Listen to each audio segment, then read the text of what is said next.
നമസ്കാരം, welcome to Paras moments. എല്ലാവരും സുഖമായിട്ടിരിക്കുന്നു എന്ന് വിശ്വസിക്കുന്നു. അപ്പോൾ ഇന്ന് ഞാൻ വന്നിരിക്കുന്ന 3 വെറൈറ്റി ബജിയുമായിട്ടാണ്. അപ്പോൾ ഇത് നല്ല ഹെൽത്തി ആൻഡ് ടേസ്റ്റി ആയിട്ടുള്ള ബജികളാണ്. ഒരേ മാവിൽ നിന്ന് നമുക്ക് ഈ 3 ബജികളും ഉണ്ടാക്കാം എന്നുള്ളതാണ്. അപ്പോൾ ഈ ഒരു ബജി പല യൂട്യൂബേഴ്സും ചെയ്യുന്നത് ഞാൻ കണ്ടിട്ടുണ്ട് കുറേ മുന്നേ.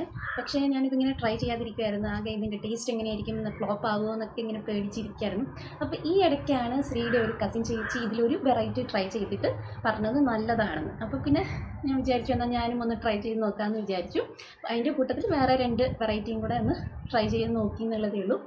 അപ്പോൾ ഈ വീഡിയോ നിങ്ങൾ കാണുമ്പോൾ വിചാരിക്കും ഇതൊക്കെ മനുഷ്യന്മാർ കഴിക്കുമോ എന്നുള്ളൊരു ഡൗട്ട് നിങ്ങൾക്കൊക്കെ ഉണ്ടാവും. പക്ഷേ നമുക്ക് എല്ലാവർക്കും കഴിക്കാം. നല്ല ഹെൽത്തി ആയിട്ടുള്ളൊരു ബജിയാണ്.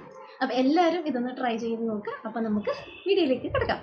അപ്പോൾ നിങ്ങൾക്ക് ഈ 3 ഹെൽത്തി ആൻഡ് വെറൈറ്റി ബജികൾ എന്തുകൊണ്ടാണ് ഉണ്ടാക്കുന്നതെന്നൊന്ന് അറിയണ്ടേ? അതിനായിട്ട് ഞാൻ ഇവിടെ എടുത്തു വെച്ചിരിക്കുന്നത് കുറച്ച് പനിക്കൂർക്കയുടെ ഇലയും പ്ലാവിലയും പിന്നെ വാഴപ്പിണ്ടിയുമാണ്. അപ്പോൾ ഈ പ്ലാവില എടുക്കുമ്പോൾ നമ്മളിങ്ങനത്തെ തളിരില എടുക്കാൻ ശ്രദ്ധിക്കുക. നമ്മുടെ മൂത്ത ഇലയൊക്കെ എടുത്തു കഴിഞ്ഞ് കഴിഞ്ഞാൽ അത് വേവാൻ കുറച്ച് പ്രയാസമായിരിക്കും. അപ്പോൾ ഇങ്ങനത്തെ നല്ല തളിരില എടുക്കണം കേട്ടോ. അപ്പോൾ നമുക്കിനി ഇത് സാധാരണ നമ്മൾ ബജി ചെയ്യുന്ന പോലെ തന്നെയുള്ളൂ.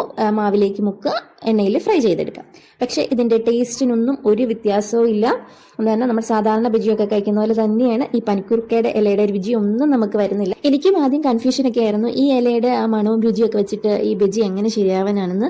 പക്ഷേ ബജി ഉണ്ടാക്കി കഴിഞ്ഞപ്പോഴാണ് മനസ്സിലായ ആ ഇലയുടെ രുചിയും മണവും ഒന്നും നമുക്ക് ബജിയിലേക്ക് വരുന്നില്ല എന്നുള്ളതാണ് അതിൻ്റെ സത്യം.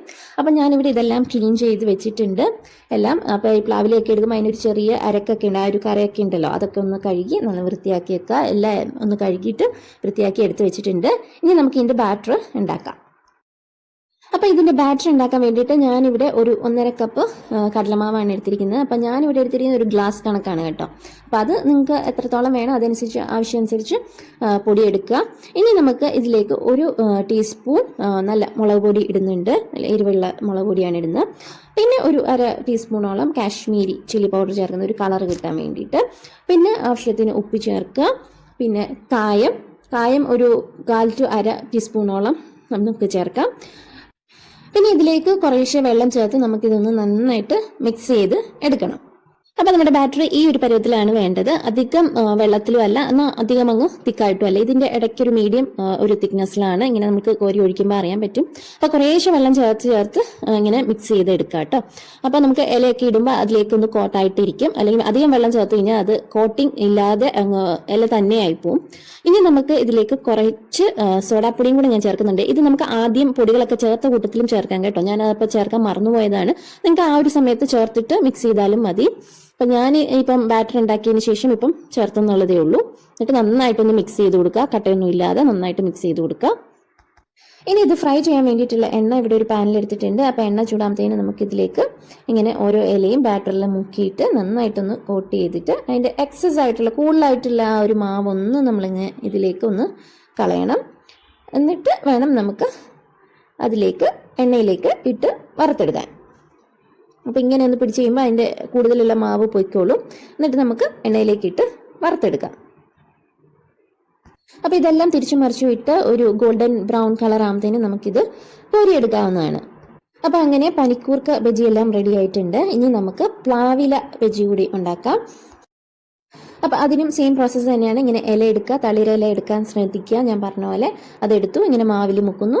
നമ്മൾ പനിക്കൂർക്ക ബജി ചെയ്ത പോലെ തന്നെ എണ്ണയിലേക്കിട്ട് വറുത്തെടുക്കുന്നു. അത്രയേ ഉള്ളൂ. അങ്ങനെ പ്ലാവില ബജിയും റെഡിയായി. ഇനി നമുക്ക് വാഴപ്പിണ്ടിയിലേക്ക് കിടക്കാം.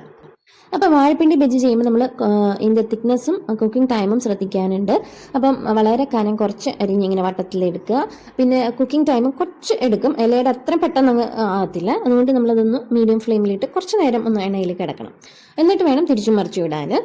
അപ്പോൾ വളരെ ഈസിയാണ് ഇത് 3ഉം ചെയ്യാൻ. പിന്നെ ഇലയുടെ അത്രയും ഫാസ്റ്റായിട്ട് ഈ പിണ്ടി നമുക്ക് ചെയ്തെടുക്കാൻ പറ്റത്തില്ല എന്നുള്ളതേ ഉള്ളൂ. എന്നാലും കുഴപ്പമില്ല, വളരെ പെട്ടെന്ന് തന്നെ ആവുന്ന ഒരു ബജിയാണിതും. അപ്പം ഇത് 3ഉം റെഡി ആയിട്ടുണ്ട്. നമുക്ക് ഇതിനി ഒരു ട്രെയിലേക്കൊക്കെ ഒന്ന് മാറ്റിയിട്ട് കാണിച്ചു തരാം. അങ്ങനെ 3 ടേസ്റ്റി ഹെൽത്തി ആൻഡ് വെറൈറ്റി ബജികൾ ഇവിടെ റെഡി ആയിട്ടുണ്ട്. കൂട്ടത്തിൽ ഞാൻ സോസും കൂടെ വെച്ചിട്ടുണ്ട്. സോസ് കൂട്ടി കഴിക്കാനാണ് അമ്മാളുട്ടിക്ക് ഇഷ്ടം. ഇതിൻ്റെ കൂടെ ചട്നിയും ഞങ്ങളിവിടെ റെഡിയാക്കുന്നുണ്ട് കുറച്ച് കഴിയുമ്പോൾ. അപ്പോൾ നല്ല അടിപൊളി വെറൈറ്റി ബജിയാണ്. അപ്പോൾ നാട്ടിലൊക്കെ ഉള്ളവർക്ക് എന്തായാലും തീർച്ചയായും ട്രൈ ചെയ്ത് നോക്കാവുന്നതാണിത്. അപ്പോൾ പുറത്തൊക്കെ ഉള്ളവർ നാട്ടിലൊക്കെ വരുമ്പോൾ ട്രൈ ചെയ്ത് നോക്കുക. പിന്നെ പനിക്കൂർക്കൊക്കെ ഫ്ലാറ്റിലൊക്കെ കാണും ചിലർക്കൊക്കെ അല്ലേ. അങ്ങനെയൊക്കെ ഉള്ളവർ ഒന്ന് ട്രൈ ചെയ്ത് നോക്കുക കേട്ടോ. ട്രൈ ചെയ്ത് നോക്കിയിട്ട് ഫീഡ്ബാക്ക് അറിയിക്കുക. അപ്പോൾ എൻ്റെ ചാനൽ ആദ്യമായിട്ടാണ് കാണുന്നതെന്നുണ്ടെങ്കിൽ വീഡിയോസൊക്കെ ഒന്ന് കണ്ടു നോക്കുക. ഇഷ്ടമായെങ്കിൽ ചാനൽ ഒന്ന് സബ്സ്ക്രൈബ് ചെയ്യുക. കൂട്ടത്തിൽ തൊട്ടടുത്തുള്ള ബെല്ലൈക്കൺ ക്ലിക്ക് ചെയ്യാൻ മറക്കല്ല്. അപ്പോൾ നമുക്കിനി അടുത്ത വ്ലോഗിലൂടെ കാണാം. അതുവരേക്കും ബൈ ബൈ. Thank you.